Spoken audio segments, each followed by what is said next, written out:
லாசரு, மரியாளும் அவன் சகோதரியாகிய மார்த்தாளும் மரியாளும் அவள் சகோதரியாகிய மார்த்தாளும் இருந்த பெத்தானியா கிராமத்தில் உள்ளவனாகிய லாசரு என்னும் ஒருவன் வியாதிப்பட்டிருந்தான்.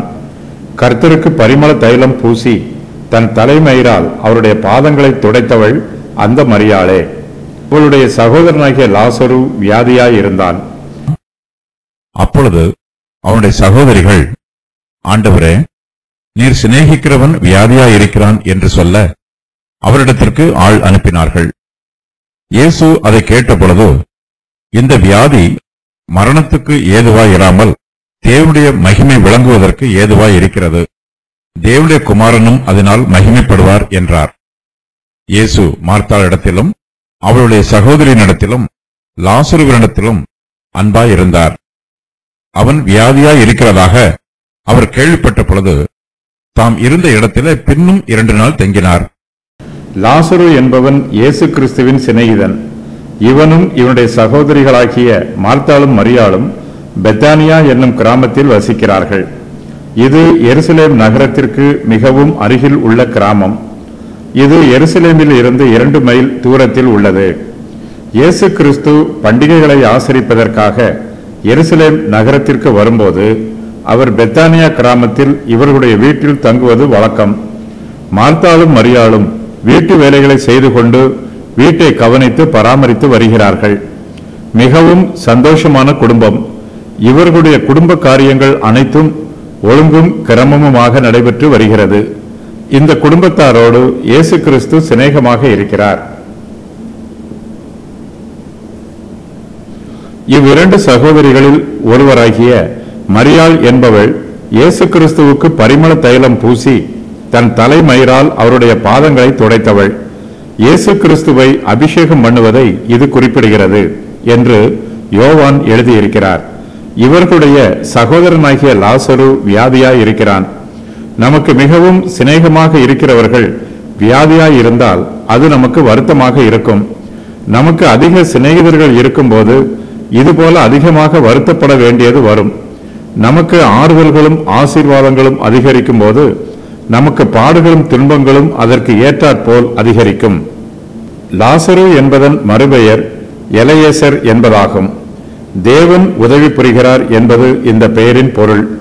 இந்த லாசருவும் லூக்கா 16:19 முதல் 31 வரை உள்ள வசனங்களில் கூறப்பட்டிருக்கும் மனுஷனும் ஒரே நபர் அல்ல. அவன் இந்த லாசரு மரிப்பதற்கு முன்பாகவே மரித்துவிட்டான். பெத்தானியா ஒலிவ மலையின் கிழக்கு பகுதியில் உள்ள சமவெளியில் அமைந்துள்ள கிராமம். எருசலேமில் இருந்து 2 மைல் தூரத்தில் உள்ளது. இயேசு கிறிஸ்து இங்கு ஒரு பண்டிகையில் கலந்திருக்கிறார். இயேசு கிறிஸ்து எருசலேமிற்குள் பவனி சென்றபோது ஒரு கழுதையின் மீது ஏறி சென்றார். அந்த கழுதை இந்த ஊரில் இருந்துதான் கொண்டு வரப்பட்டது. மார்த்தாளும் மரியாளும் லாசருவின் சகோதரர்கள்.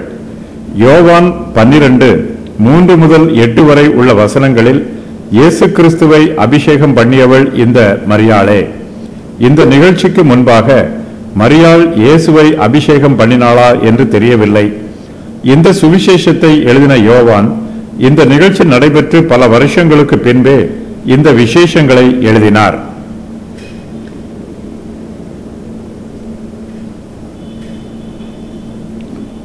ஆள் அனுப்பினார்கள். அப்பொழுது அவனுடைய சகோதரிகள், ஆண்டவரே, நீர் சிநேகிக்கிறவன் வியாதியாய் இருக்கிறான் என்று சொல்ல அவரிடத்திற்கு ஆள் அனுப்பினார்கள். லாசரு வியாதியாய் இருக்கிறான் என்னும் செய்தி கர்த்தராகிய இயேசு கிறிஸ்துவுக்கு அனுப்பப்படுகிறது. இயேசு கிறிஸ்து எங்கே இருக்கிறார் என்பது இவ்விரண்டு சகோதரிகளுக்கும் தெரிந்திருக்கிறது. ஒரு விசேஷித்த ஆள் மூலமாக லாசரு வியாதியாய் இருக்கும் செய்தியை இவ்விரண்டு சகோதரிகளும் இயேசு கிறிஸ்துவுக்கு தெரியப்படுத்துகிறார்கள். லாசருவை பற்றிய செய்தியை இயேசு கிறிஸ்துவுக்கு சொல்ல இந்த சகோதரிகள் தனியாக ஒரு ஆளை அனுப்புவதன் மூலமாக 2 காரியங்கள் தெரிய வருகிறது. அவையாவன, இவ்விரண்டு சகோதரிகளும் தங்கள் சகோதரன் மீது அன்பாகவும் கரிசனையாகவும் இருக்கிறார்கள். இயேசு கிறிஸ்துவின் மீது பக்தியாக இருக்கிறார்கள். லாசரு வியாதியாய் இருப்பதைக் கண்டு இவ்விரண்டு சகோதரிகளும் தங்கள் உள்ளத்தில் கலங்குகிறார்கள். அவன் மீது மிகுந்த அன்பும் பாசமும் வைத்திருக்கிறார்கள். குடும்பத்தில் ஆரோக்கியமும் ஒற்றுமையும் இருக்கும்போது எல்லாமே ஆனந்தமாக இருக்கும். யாருக்காவது சரீர வியாதி வந்துவிட்டால் குடும்ப சந்தோஷம் குறைந்து போகும். வியாதி முற்றிப்போனால் துக்கம் நிறைந்துவிடும். இயேசு கிறிஸ்துவின் மீது லாசருவும் அவனுடைய சகோதரிகளும் மிகுந்த அன்பு வைத்திருக்கிறார்கள். தங்கள் குடும்பத்தின் ஒவ்வொரு காரியத்தையும் இயேசுவுக்கு தெரியப்படுத்தி வருகிறார்கள். தங்களை குறித்து இயேசு கிறிஸ்துவுக்கு அக்கறையும் கரிசனையும் உண்டு என்று விசுவாசிக்கிறார்கள். இவர்கள் இயேசுவுக்கு சொல்லி அனுப்பும் செய்தி மிகவும் சிறியது. ஆண்டவரே, நீர் சிநேகிக்கிறவன் வியாதியாய் இருக்கிறான் என்பதே இவர்கள் இயேசுவுக்கு ஆள் மூலமாக அனுப்புகிற செய்தி. இந்த செய்தி சிறியதாக இருந்தாலும் இந்த செய்தியின் மூலமாக இவர்களுடைய எதிர்பார்ப்பு பெரிதாயிருக்கிறது. இவர்கள் இயேசுவுக்கு செய்தி அனுப்பும் போது, உம்மை சிநேகிக்கிற லாசரு வியாதியாய் இருக்கிறான் என்று சொல்லாமல், நீர் சிநேகிக்கிறவன் வியாதியாய் இருக்கிறான் என்றே செய்தி சொல்லி அனுப்புகிறார்கள். இயேசு கிறிஸ்துவுக்கு முன்பாக நம்முடைய அன்பை பெரிதாக சொல்ல முடியாது. அவருடைய அன்புக்கு முன்பாக நம்முடைய அன்பு குறைவுள்ளதாகவே இருக்கும். ஆகையினால் இயேசு கிறிஸ்துவிடம் விண்ணப்பம் பண்ணும்போது அவர் நம்மீது வைத்திருக்கும் அன்பை பற்றித்தான் மேன்மைப்படுத்த வேண்டும். இயேசு கிறிஸ்து நம்மீது அன்பாக இருந்தாலும் நமக்கும் வியாதி வருவதற்கு வாய்ப்புள்ளது. நாம் கிறிஸ்துவை விசுவாசிப்பதினால் நமக்கு ஒரு வியாதியும் வராது என்று உறுதியாக கூற முடியாது. விசுவாசிக்கும் அவிசுவாசிக்கும் சில காரியங்கள் ஒன்று போலவே நடைபெறும். அவைகளில் வியாதியும் ஒன்று. விசுவாசிகளாகிய நாம் வியாதியாக இருந்தாலும் இயேசு கிறிஸ்துவின் மூலமாக நமக்கு ஒரு ஆறுதல் உண்டு. நம்முடைய வியாதியை இயேசு கிறிஸ்துவிடம் ஜெபத்தில் தெரியப்படுத்தலாம். நமக்கு வேண்டியவர்கள் யாராவது வியாதியாக இருந்தால் நாம் அவர்களுக்காகவும் இயேசு கிறிஸ்துவிடம் ஜெபம் பண்ணலாம். இயேசு கிறிஸ்து நம்மை நேசித்து நம்மை பராமரித்து நம் வியாதியில் இருந்து நம்மை விடுதலை செய்வார் என்னும் நம்பிக்கை நமக்கு உண்டு. லாசரு வியாதியாய் இருக்கிறான், மரிக்கும் தருவாயில் இருக்கிறான். இயேசு கிறிஸ்து எப்படியும் வந்து வியாதியாக இருக்கும் லாசருவை குணப்படுத்துவார் என்று நினைத்தார்கள். ஆனால் இயேசு கிறிஸ்துவோ தமது மனதில் வேறு சில திட்டங்கள் வைத்திருந்தார். அவன் வியாதியாய் இருக்கிறதாக அவர் கேள்விப்பட்ட பொழுது தாம் இருந்த இடத்தில் இன்னும் 2 நாள் தங்கினார் என்று வாசிக்கிறோம்.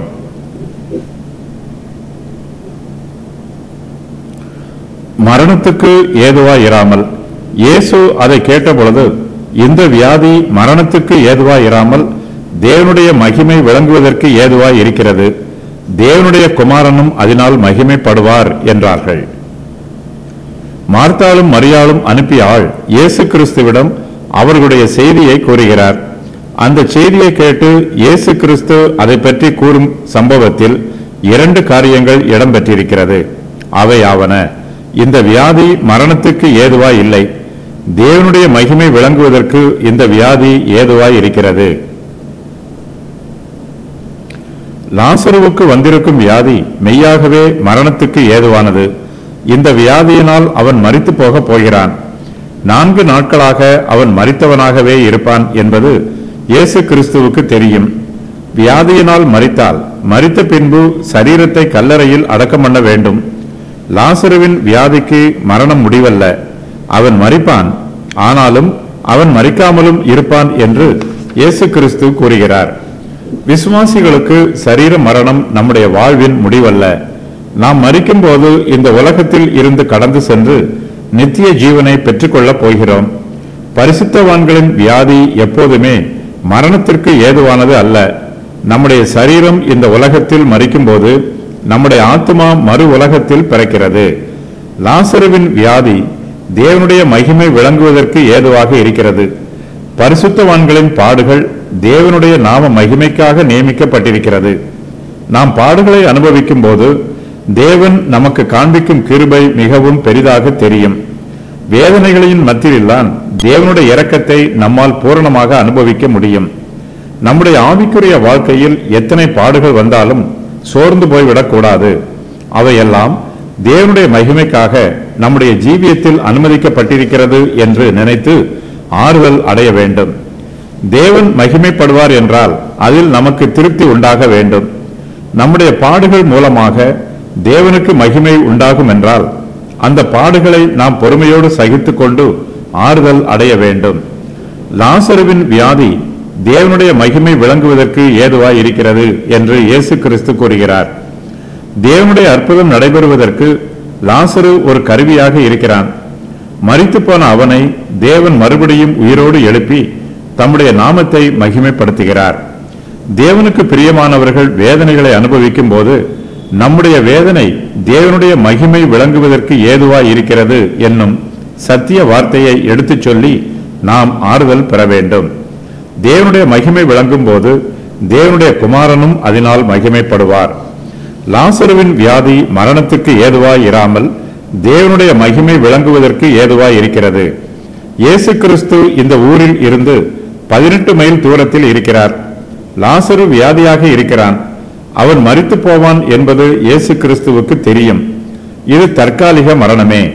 இந்த வியாதியினால் அவன் மரித்தாலும் இயேசு கிறிஸ்து மறுபடியும் அவனை உயிரோடு எழுப்புவார். இதனால் ஜனங்கள் தேவனை மகிமைப்படுத்துவார்கள். லாசரு மரித்து போனான். அவனுடைய மரணத்தினால் இயேசு கிறிஸ்து மகிமை அடையவில்லை. மரித்த லாசருவை இயேசு உயிரோடு எழுப்பினார். இதனால் எல்லோரும் தேவனை மகிமைப்படுத்தினார்கள். இன்றைய தினத்திலும் கூட தேவன் வியாதியினாலும் மரணத்தினாலும் மகிமை அடைவதில்லை. வியாதி குணமாவதினாலும் மரணத்தில் இருந்து மனுஷர் உயிர் தெழுவதினாலுமே தேவன் மகிமை அடைகிறார். ஒரு மனுஷன் வியாதியாக இருக்கும்போது இயேசு கிறிஸ்து அவனுடைய வியாதியை குணப்படுத்தி மகிமை அடைவதற்கு வாய்ப்பு இருக்கிறது. பிணியாளிகளுக்கு மட்டுமே வைத்தியன் தேவை. ஒருவன் சுகமாக இருக்கும் பொழுது அவனை குணப்படுத்த வேண்டிய அவசியம் இல்லை. பின்னும் 2 நாள் தங்கினார். இயேசு மார்த்தாளிடத்திலும் அவளுடைய சகோதரியினிடத்திலும் லாசருவினிடத்திலும் அன்பாக இருந்தார். அவன் வியாதியாய் இருக்கிறதாக அவர் கேள்விப்பட்ட பொழுது தாம் இருந்த இடத்தில் பின்னும் 2 நாள் தங்கினார். லாசரு வியாதியாய் இருக்கிறான் என்னும் செய்தியை கேட்டவுடன் இயேசு கிறிஸ்து பெத்தானியா கிராமத்திற்கு உடனே புறப்பட்டு போய்விடாமல் தாம் இருந்த இடத்திலே பின்னும் 2 நாள் தங்குகிறார்.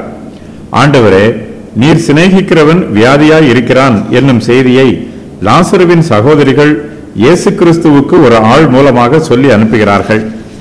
அந்த செய்தியை இயேசு கிறிஸ்து அங்கீகரிக்கிறார். அவர் மார்த்தாளிடத்திலும் அவருடைய சகோதரியினிடத்திலும் லாசருவினிடத்திலும் அன்பாக இருக்கிறார். லாசரு வியாதியாக இருப்பதினால் இயேசு கிறிஸ்து அவர்கள் மீது வைத்திருக்கும் அன்பு குறைந்து போய்விடவில்லை. அவர் அன்பாகவே இருக்கிறார். ஆகையினால் லாசரு வியாதியாய் இருக்கிறான் என்னும் செய்தியை இயேசு கிறிஸ்து கேள்விப்பட்டவுடன் தாம் இருக்கும் இடத்தில் இருந்து உடனடியாக பெத்தானியாவுக்கு போய் லாசருவை குணப்படுத்துவார் என்று எல்லோரும் பொதுவாக எதிர்பார்ப்பார்கள். ஆனால் இயேசு கிறிஸ்துவோ தம்முடைய அன்பை வேறு விதமாக வெளிப்படுத்துகிறார். பெத்தானியாவுக்கு இயேசு கிறிஸ்து உடனடியாக புறப்பட்டு போகாமல் தாம் இருந்த இடத்திலே பின்னும் 2 நாள் தங்கி லாசருவின் மீது தாம் வைத்திருக்கும் அன்பை வேறு விதமாய் வெளிப்படுத்துகிறார்.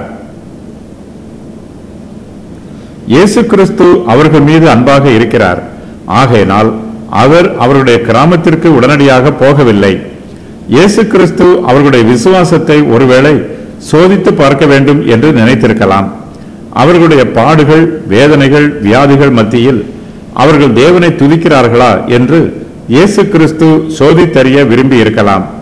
லாசருவுக்கு வந்திருக்கும் வியாதியினால் தேவனுக்கு மகிமை உண்டாகிறது.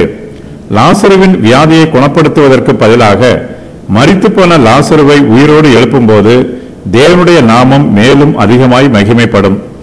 தேவன் எப்போதுமே சாதாரண காரியங்களை செய்வதற்கு பதிலாக பெரிய காரியங்களை செய்ய விரும்புகிறார். தேவனால் கூடாத காரியம் ஒன்றுமே இல்லை. லாசரு மரிக்க வேண்டும் என்றும் மரித்து போன அவனை கல்லறையில் அடக்கம் பண்ண வேண்டும் என்றும் கல்லறையில் அவனுடைய சரீரம் 4 நாட்கள் இருக்க வேண்டும் என்றும் இயேசு கிறிஸ்து சித்தம் கொண்டு தாம் இருந்த இடத்திலே மேலும் 2 நாள் தங்குகிறார். இயேசு கிறிஸ்து காலதாமதம் பண்ணுவதனால் அவருக்கு பெரிய அற்புதத்தை செய்வதற்கு வாய்ப்பு உண்டாயிற்று. தம்முடைய வல்லமையினால் வியாதியை சாதாரணமாக குணப்படுத்துவதற்கு பதிலாக மரித்து போனவனை உயிரோடு எழுப்பி தம்முடைய தெய்வீக வல்லமையை வெளிப்படுத்த வேண்டும் என்று இயேசு கிறிஸ்து சித்தம் கொண்டிருக்கிறார். நம்முடைய வாழ்க்கையில் கூட சில சமயங்களில் நம்முடைய ஜெபத்திற்கு உடனடியாக பதில் கிடைக்காமல் போகலாம். காலதாமதம் ஏற்படலாம். ஒவ்வொரு காலதாமதத்திற்கும் தேவன் ஒரு தெய்வீக சித்தம் வைத்திருக்கிறார். காலதாமதம் உண்டானாலும் இயேசு கிறிஸ்து நம்மை ஒருபோதும் கைவிடுவதில்லை.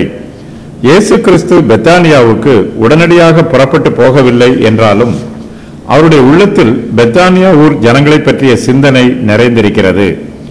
தேவன் நம்முடைய ஜெபத்திற்கு பதில் கொடுக்க தாமதம் ஏற்படும் போது அவர் நம்மை மறந்துவிட்டார் என்று நினைக்கக்கூடாது.